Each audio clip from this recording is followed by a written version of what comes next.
Assalamualaikum warahmatullahi wabarakatuh. Perkenalkan, kami dari kelompok 2 akan mempresentasikan materi terkait teori produksi dan biaya produksi. Kepada yang terhormat dosen pengampu, Ibu Sri Utami, SPD, MPD. Nah, adapun anggota kelompok kami, yang pertama ada Mercy Tika, yang kedua ada Nelly, dan yang ketiga ada Nirmala, yang terakhir ada Nisrina Maharani Asbahri. Nah, langsung saja, di sini saya juga bertugas sebagai pemateri pertama. Adapun materinya yaitu teori produksi dengan satu faktor berubah. Nah, teori produksi dengan satu faktor berubah ini menjelaskan hubungan antara tingkat produksi dan perubahan dalam jumlah tenaga kerja, dengan anggapan bahwa faktor produksi lainnya seperti modal, tanah, dan teknologi tetap tidak berubah. Dalam hal ini, tenaga kerja adalah satu-satunya faktor yang jumlahnya dapat diubah, sementara faktor produksi lainnya dianggap tetap. Nah, yang pertama yaitu hukum hasil lebih yang semakin berkurang. Hukum ini menyatakan bahwa jika satu-satunya faktor produksi yang berubah, yaitu tenaga kerja terus ditambah. Pada awalnya, total produksi akan meningkat dengan cepat. Namun, setelah mencapai titik tertentu, tambahan produksi yang dihasilkan dari penambahan satu pekerja lagi akan semakin berkurang, hingga akhirnya tambahan pekerja justru mengurangi produksi total. Nah, hukum ini membagi produksi menjadi 3 tahap. 3 tahap tersebut akan dijelaskan oleh pemateri selanjutnya.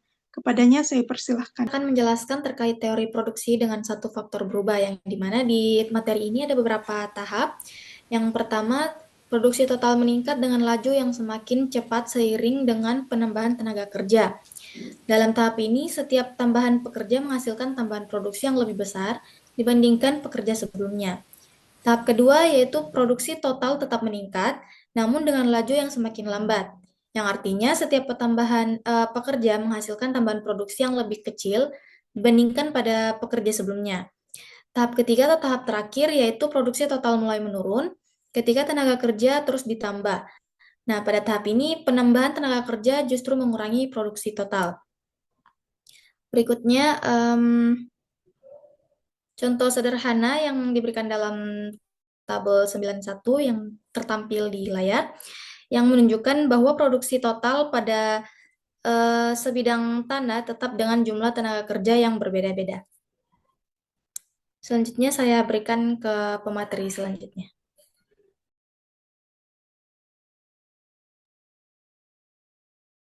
Baik, saya akan melanjutkan pemaparan materinya yaitu produksi total, produksi rata-rata, dan produksi marginal.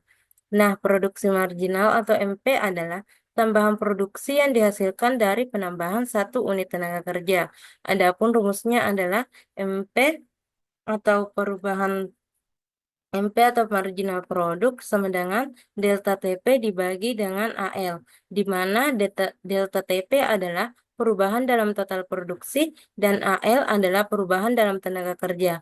Nah, adapun contoh perhitungannya, jika tenaga kerja meningkat dari 4 menjadi 5 dan total produksi meningkat dari 1080 menjadi 1290, maka produksi marginal adalah MP sama dengan 1290 dikurang dengan 1080 dibagi dengan 5 dikurang 4 sama dengan 210. Nah, produksi rata-rata atau AP adalah jumlah produksi yang dihasilkan oleh setiap pekerja. Dihitung dengan rumus AP AP atau produksi rata-rata sama dengan TP atau jum atau total penduduk dibagi dengan L atau tenaga kerja. Nah, ketika jumlah tenaga kerja meningkat, produksi rata-rata pada awalnya juga meningkat. Namun mencapai titik puncak di tahap kedua, sebelumnya akhirnya menurun ketika ketika tenaga kerja bertambah melebihi jumlah optimal. Sekian materi dari saya kembalikan ke pemateri selanjutnya. Terima kasih atas kesempatan yang diberikan. Di sini saya akan melanjutkan materi yaitu hubungan produksi total, produksi dapat digambarkan dalam bentuk grafik. Kita bisa lihat grafiknya pada slide di atas. Kurva TP atau produksi total pada awalnya cekung ke atas menggambarkan peningkatan produksi yang lambat. Namun setelah titik tertentu, kurva menjadi cekung ke atas menunjukkan peningkatan yang lambat dan akhirnya menurun pada tahap yang ketiga. Kurva MP atau kurva produksi marginal pada awalnya menanjak, menunjukkan peningkatan produksi marginal. Setelah mencapai puncak, kurva MP menurun dan akhirnya jatuh di bawah sumbu horizontal pada tahap ketiga, yang menunjukkan bahwa produksi marginal menjadi negatif. Kurva AP atau produksi rata-rata pada awalnya naik pada awalnya, namun setelah titik tertentu, kurva menurun ketika produksi rata-rata mulai menurun.